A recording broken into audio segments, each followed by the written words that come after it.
Мадина аниме мен жапондық кейіпкерлерді қатты ұнататын.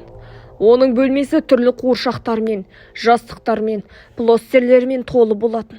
Бірақ ең сүйіктісі Санрио кейіпкерлері болатын. Бір күні интернет дүкеннен оған қап-қара қорап келді. Қорапта ешқандай жазу жоқ, тек күлгін лента байланған болатын. Мадина қорапты ашқанда ішінде Куроми ойыншығы тұрды. Қара шапка киген, күлкісі біртүрлі жұмысқа, көздері өткір. Мүмкін сыйлық шығар деп ойлап төсегіне қойды. Бірақ ойыншықты қолына алған сәтте жүрегі дүрсілдеп, жанынан суық леп өткенін сезді. Сол түні Мадина ұйықтап жатқанда бөлмеден сықырлаған дыбыс шықты. Қыз көзін ашып еді, ойыншық орнында жоқ.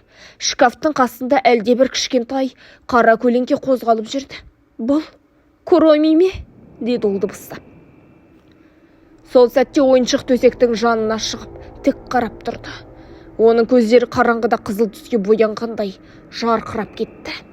Мадина айқайлап шам жақты. Бірақ шам жанғанда ойыншық бұрынғы орнында отыр екен. «Мүмкін түс көрдім», деп ойлады ол. Бірақ ұйқысы қашып, таңға дейін дірілдеп жатты. Келесі күні ол интернеттен Куроми Doll Scary деп іздеді. Қорқынышты форумдарда түрлі оқиғаларды тапты.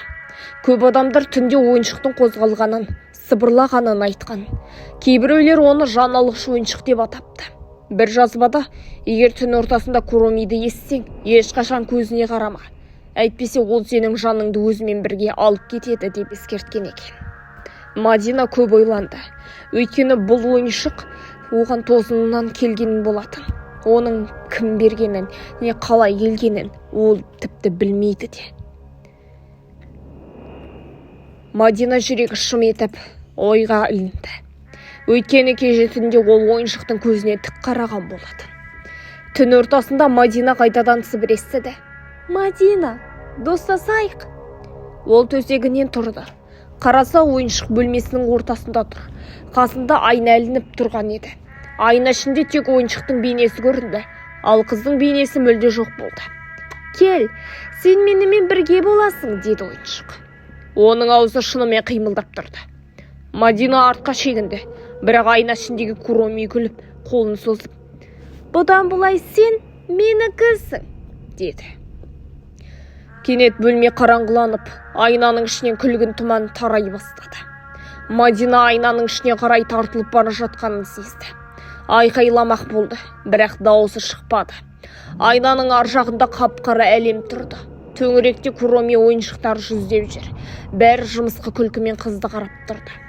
Ал олардың ортасында үлкен бір алып Куроми тұрды. Оны көзі оттай жанып, дауысы жаңғырықтап шықты. «Сен енді біздің қатарымыздасың. Енді сен ешқайда қайтып кетпейсің». Келесі күні Мадинаның анасы бөлмесіне кіргенде төсегі бос тұрды. Терезелер жабық, есік құлыптаулы, бірақ айнаға қарағанда ішінде қыздың бейнесі тұрып қалыпты.